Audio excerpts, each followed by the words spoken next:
Yang kami hormati hadirin wal hadirat jamiah kawasan rahimakumullah.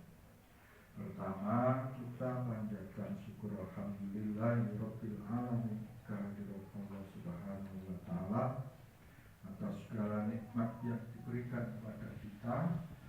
Antaranya pada malam hari ini kita diberi nikmat sehat, nikmat kesempatan sehingga bisa hadir di tempat ini memenuhi undangan Bapak Haryos keluarga untuk mendoakan putranya yang akan melaksanakan nikah Tio Bramanta Rahman dengan Andi Fazen Yusuf.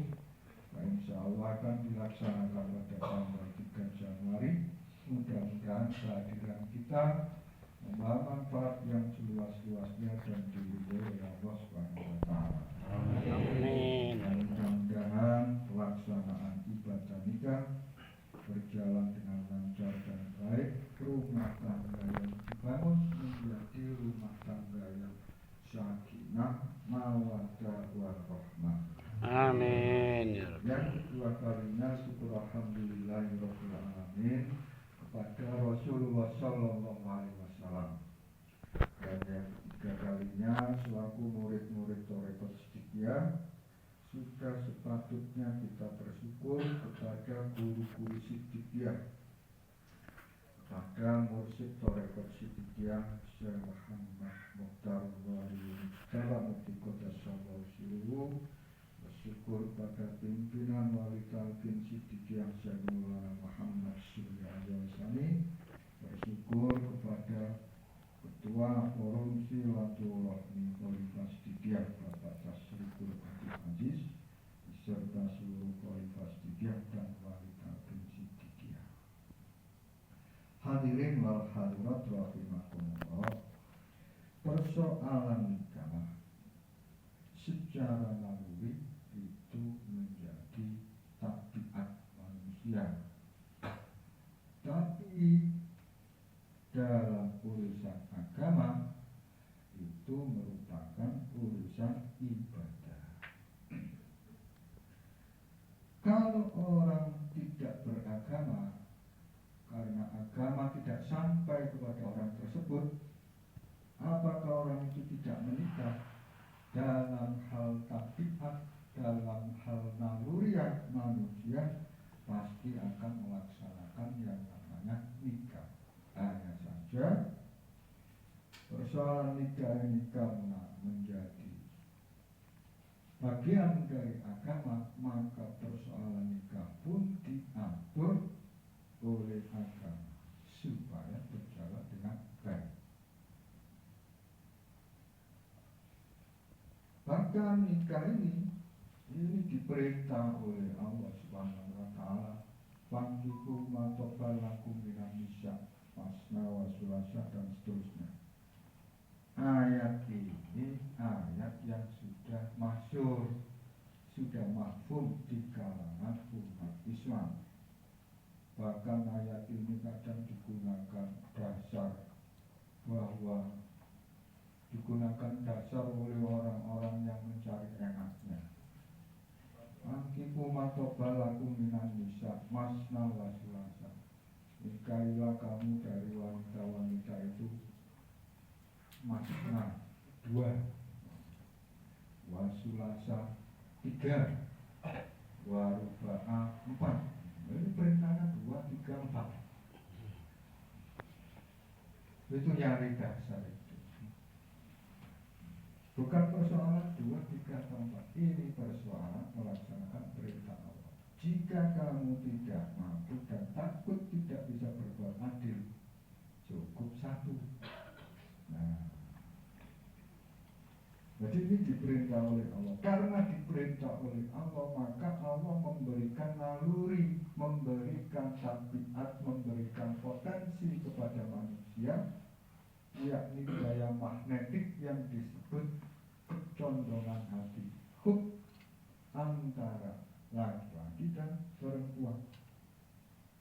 Kalau tidak diberi alat kecondongan itu untuk melaksanakan nikah, sulit. Karena diperintah nikah supaya bisa melaksanakan itu, maka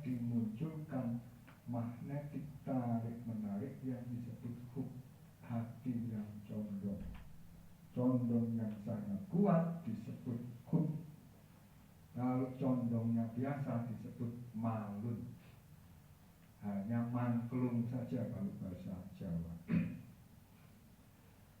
Jadi akhirnya manusia diberi hiasan hatinya untuk tertarik antara wanita dan laki-laki, sehingga bisa melaksanakan nikah.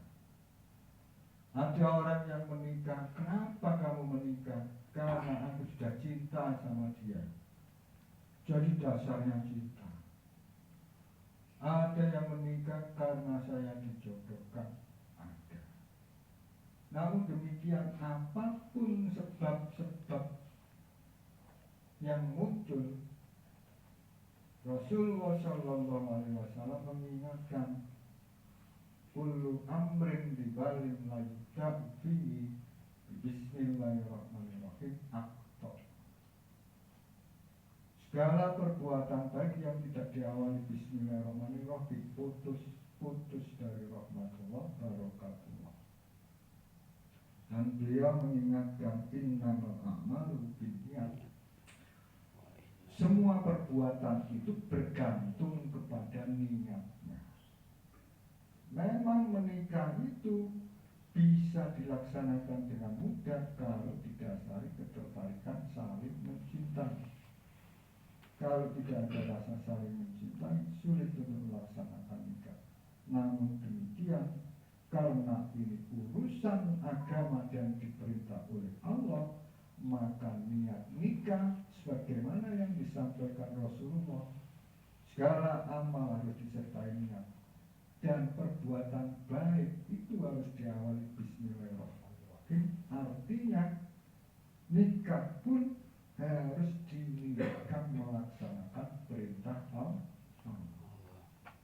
Kalau tidak dilaksanakan dengan niat melaksanakan perintah Allah, maka nikah itu nilainya bukan ibadah. Karena niat mempunyai fungsi. Fungsi niat yang pertama itu litashihil ibadah, litashihil amal, yakni mentashihkan sah dan tidaknya sebuah ibadah itu harus ada niatnya. Makan, minum sudah nalurinya manusia. Tapi kalau makan dan minum diniatkan melaksanakan perintah Allah, maka makan dan minum tersebut menjadi ibadah. Bahkan sebaliknya, sholat, puasa, haji, amalan ubudiyah, kalau tidak diniatkan melaksanakan perintah Allah, maka sholatnya tidak masuk pada nilai ibadah, puasanya tidak masuk pada nilai ibadah. Apakah ada orang sholat tidak karena Allah? Mungkin saja ada. Apakah ada orang puasa tidak karena Allah? Bisa saja. Ada orang puasa Ramadan karena niat puasanya karena memang itu bulan puasa, makanya puasa. Nggak enak kalau nggak puasa sama tetangganya. Sholat nggak enak kalau nggak sholat karena sudah disuruh sama orang tuanya. Nggak enak kalau nggak sholat ya kan, karena kita itu orang-orang torekon. Jadi sholat itu karena enak nggak enak. Lalu terus bagaimana? Sebelum kita bisa niat yang ikhlas, tetap harus sholat, tetap harus puasa, meskipun kita belum bisa sempurna dalam niatnya. Jangan menunggu niatnya sempurna kemudian meninggalkan amalia ubudiyah. Itu semakin parah. Hadirin wal hadirat rahimakumullah, maka persoalan nikah itu pun harus diniatkan melaksanakan perintah Allah. Tidak ada satupun pernikahan yang sempurna. Tidak ada rumah tangga yang sempurna. Yang ada adalah saling melengkapi antara satu dengan yang lainnya. Makanya di Al-Quran juga disinggung, hunna libasulakum wa antum libasulahum.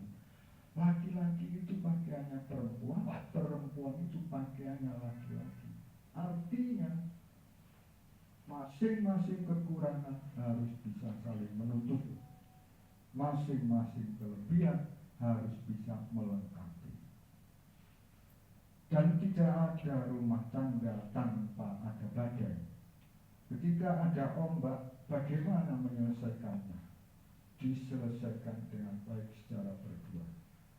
Jika berdua tidak mampu, maka minta nasihat kepada orang tua. Jika orang tua memerlukan, maka bisa minta nasihat kepada para alim ulama yang dipandang bisa memberikan nasihat yang baik. Yang diperlukan adalah bagaimana membangun rumah tangga dengan persiapan banyaknya ombak atau badai yang akan dihadapi. Bahtera rumah tangga tersebut pasti akan bertemu dengan ombak kecil, sedang maupun yang ombak besar. Ada siklus fase yang terjadi di dalam sebuah rumah tangga.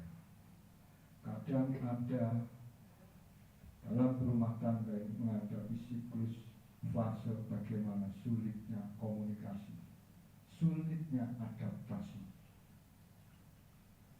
Ada menghadapi fase ujian ombak ekonomi, ujian ombak yang macam-macam. Yang paling penting fokus kepada tujuan, bergandeng tangan dengan kuat, saling melengkapi, saling menguatkan supaya sampai yang dituju oleh rumah tangga itu.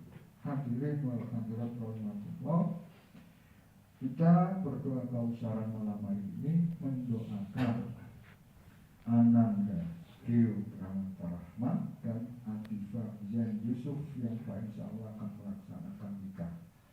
Mudah-mudahan melalui doa kausaran ini semua urusan nikah yang akan dilaksanakan bisa berjalan baik dan lancar dan diberikan kesehatan. Amin. Nanti setelah kausaran kita mengamalkan doa merah putih.